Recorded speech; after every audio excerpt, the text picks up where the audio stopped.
All right, so welcome back, everybody. Ready to, dive into something a little, I guess you could say, different. Sounds intriguing. Today, we're looking at this paper, and it's called, get this, Russell's The Value of Philosophy, Why Philosophy is Totally Useless. Okay, that's quite a title. Yeah, useless. That's the key word there. But, and here's the twist. The whole thing is, get this, satire. It's written by this guy, Maximilian Wrongsworth, and he's got a PhD, are you ready for this, in common A sense. PhD in common sense. Well, that's certainly unique. You think. And so you've got this guy, and he's like this self-proclaimed future Nobel Prize winner. Oh, and he's planning like this 47-part documentary series all about, you guessed it, himself, his genius.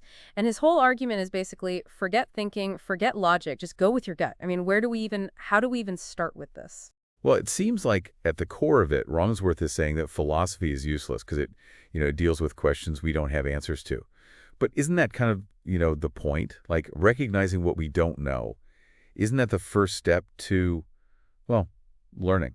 You're saying like exploring the unknown is pointless because, well, it's unknown. But have you ever, I mean, think about it. Have you ever learned something new without first realizing you didn't know it? Exactly. It's like becoming aware of our own limitations. That's what pushes us to seek out knowledge, right? To understand things better. And Wrongsworth, he seems to be missing that key part of the whole process. And then there's the way he tries to prove his point, He uses this, what is it called, circular reasoning, basically saying philosophy is useless because it's useless. It's like saying, I don't know, water is wet because it's water. Oh, yeah, that's a classic, logical fallacy, right? You can't use the conclusion as the premise of your argument. That doesn't prove anything. It's like, I don't know, trying to build a house by starting with a roof. It just doesn't work. Right. So, okay, Wrongsworth. He thinks philosophy is a waste of time. We get that. But then he goes on to say that, well, feelings are a better guide than logic, that like never wrong. And I don't know about you, but I've definitely made some pretty iffy decisions based purely on gut feelings. Yeah, we all have, right? I mean, emotions are powerful, but it can also be, well, misleading sometimes. Like, think about it. Have you ever almost done something impulsive, like a big purchase maybe, or some sudden life change? And then you stopped and you thought, hang on, did this actually make sense? That's logic kicking in, helping you make a more rational choice. So it's like that whole, think with your head, not your heart kind of thing. But with Wrongsworth, it seems like any kind of thinking is the enemy. Which, well, that brings us to his take on Buddhist meditation. And let's just say it's interesting. He basically suggests that Buddha should have, watched more reality TV instead of meditate, to reach true enlightenment. I mean, come on, that's hilarious, right? But it also kind of shows how he twists these complex ideas to fit his own narrative. Yeah. I mean, meditations, especially in the Buddhist tradition, it's not about shutting yourself off from the world. It's about cultivating awareness of your thoughts and feelings, but without judgment. And that awareness can actually lead to more open-mindedness. You start to see things from multiple perspectives. So it's not about ignoring logic and reason, but about, understanding how your mind works so you can make, better choices. Would you say that's a fair way to put it? Oh, definitely. And speaking of choices, let's talk about Wrongsworth's own arguments because, they're pretty contradictory, wouldn't you say? He uses logic to argue against logic. He talks about his own advanced common sense as if it's like the peak of intelligence. But shouldn't true common sense include, understanding the value of logic in the first place? Yeah, it's almost like his whole argument is built on, quicksand. Just when you think you've grasped his logic, he throws in some new twist. He even starts questioning whether he should have read Russell's work at all. He wonders if questioning his own questioning is, the real philosophical breakthrough. It's an interesting point, isn't it? It's like this fleeting moment of self-awareness. It shows the value of, introspection, of questioning yourself, even if it leads to some, uncomfortable realizations. We all have these beliefs, these assumptions that we take for granted. But the ability to step back and examine those beliefs, that's where real, intellectual growth starts. So in a way, he's kind of, accidentally stumbling onto the very principles he's trying to discredit. It's like he can't escape the inherent value of philosophy, even when he's trying his hardest to reject it. Right. And this leads us to, his grand finale. He's got this plan for global enlightenment, a 47-part documentary series called, get this, Beyond Thought, a journey into my own genius. 47 parts? I can barely, sit through a 10-episode series on Netflix. I know, right? And he's claiming that future philosophers will see his work as the gold standard of thinking without thinking.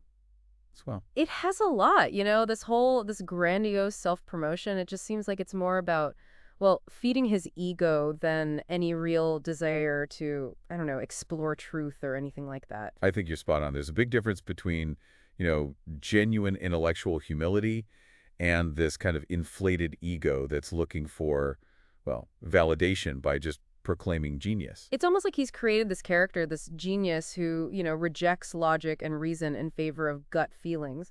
But by taking it to such an extreme, he's actually, well, showing the flaws in those ideas, wouldn't you say? Absolutely. It's like he's holding up a funhouse mirror to these anti-intellectual sentiments that are kind of floating around out there. We can laugh at it, sure, but it also makes you think about the potential dangers of, just dismissing critical thinking entirely. Yeah, and that's what makes this whole deep dive so fascinating. By looking at Wrongsworth's arguments, even though they're satirical, we're actually doing philosophy ourselves. We're breaking down his claims, looking for logical fallacies, and pointing out the contradictions in his thinking. And that process, even when it's applied to, a seemingly absurd text, it helps us become better, more critical thinkers. We start to see things differently, question our assumptions, and realize how important evidence-based reasoning is. So Wrongsworth might think philosophy is totally useless, but I think we're seeing how engaging with these ideas, even flawed ones, can actually make us, well, smarter, more aware. What do you think, listeners? Have you ever met someone who, really champions those gut feelings over logic and reason? How did you handle that? Yeah, I'm curious to hear your thoughts, too. We'll dive even deeper into Wrongsworth's wisdom the next part and see what it tells us about, well, the allure and the dangers of just rejecting critical thought altogether. It's funny, isn't it? It's like Wrongsworth's work is almost like a caricature of anti-intellectualism. Yeah, it's like he's, I don't know, turned it up to like 11 just to see see what happens. Exactly, yeah. And it makes you wonder, right, is this just like a joke? Or is it tapping into some real anxieties people have, about intellectual stuff? Like, I don't know, have you ever felt like some people are like actually afraid to engage with ideas that are like kind of complex? Oh yeah, all the time. Like they'd rather, just stick with the simple answers, even if even if those answers aren't really like accurate or complete. And that's what I think is like kind of brilliant about Wrongsworth's satire. It's like he's playing with those fears, those knee-jerk reactions people have when something, challenges their worldview. Right, yeah. And by using this like over-the-top persona, it lets us look at those reactions without feeling, attacked. It's like we can laugh at Wrongsworth, but at the same time, we realize that those tendencies, to oversimplify things and distrust intellectualism, well, they're out there. They're real. It's like he's holding up this like distorted mirror to society, saying, "Hey, look at this. This is what happens when, we all just throw critical thinking out the window." Pretty funny, huh? But also maybe a little scary. Yeah, exactly. And speaking of scary, Wrongsworth, he seems to like really hate it when philosophy tries to explore things like, truth or the meaning of life. He says he's got it all figured out. The meaning of life, it's just to live it. Like nobody's ever thought of that before. But isn't that a philosophical statement in itself? Exactly. By saying these questions are, irrelevant or simplistic, he's taking a philosophical stance. He's saying, hey, the meaning of life, it's obvious, no need to like think about it too hard. So even when he's like rejecting philosophy, he's doing it. Whether he knows it or not, it's like trying to jump out of your own shadow. You can't really do it. Right. And this brings us back to, what Bertrand Russell was saying about the value of philosophy. It's not about, always finding the right answers to these big questions. It's more about the process of asking them, the constant questioning, exploring different viewpoints. That's where the real value is. It's about like admitting that we don't know everything, embracing the uncertainty and being willing to change our minds when we learn new things. Yeah, that willingness to like question things, that intellectual humility, that's something we could all use a bit more of, don't you think? I mean, think about your own life. Has there ever been something you believed, really strongly, and then something happened that made you totally like rethink your whole position?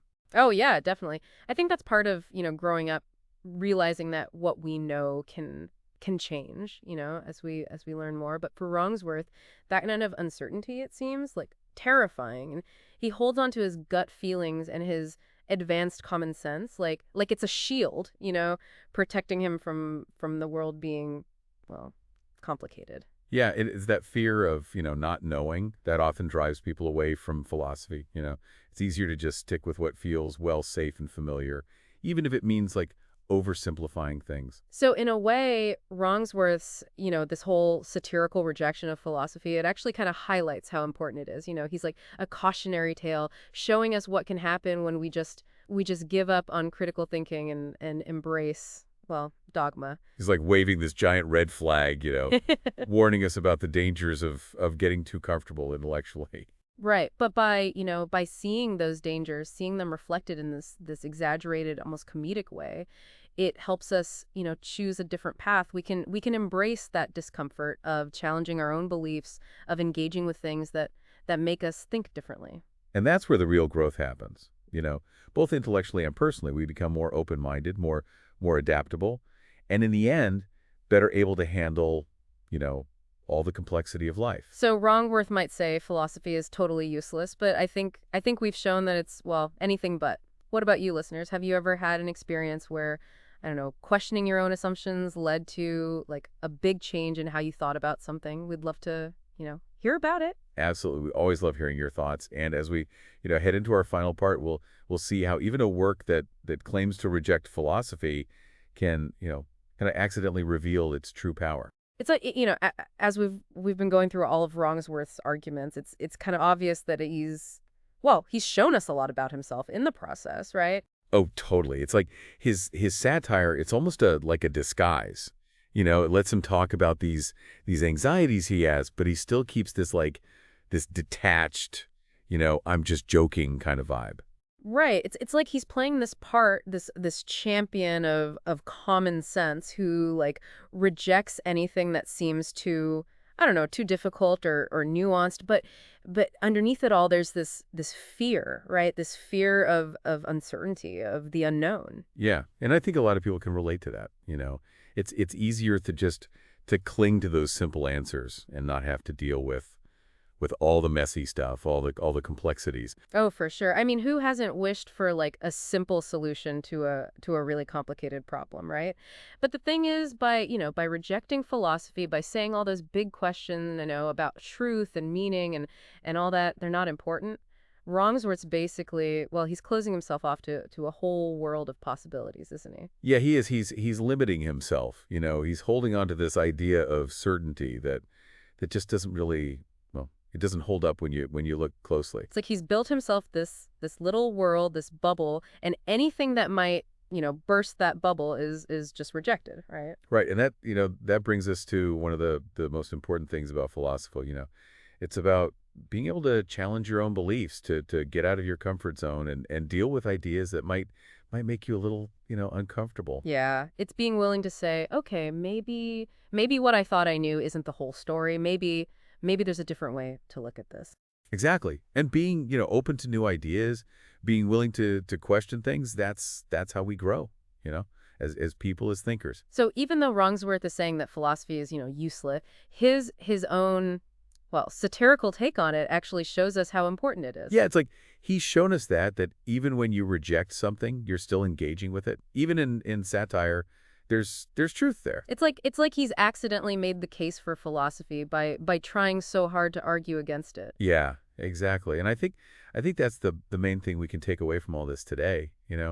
Philosophy isn't just something you read in a textbook. It's a way of thinking, a way of being in the world that can, well, it can make our lives better in so many ways. It's about being curious, seeming critically, and being brave enough to embrace uncertainty. It's about knowing that there's always more to learn, more to discover, more to question. And that journey, that's what makes it all so interesting.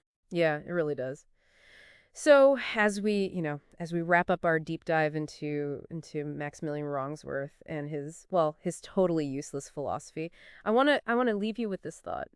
What if just ignoring logic and going with your gut was really the key to enlightenment? What kind of world would that be? It's something to think about, isn't it? And as you go on your own journeys, remember, real wisdom, it's not about knowing all the answers. It's about having the courage to keep asking the questions. That's right. So until next time, keep diving deep and keep those minds engaged.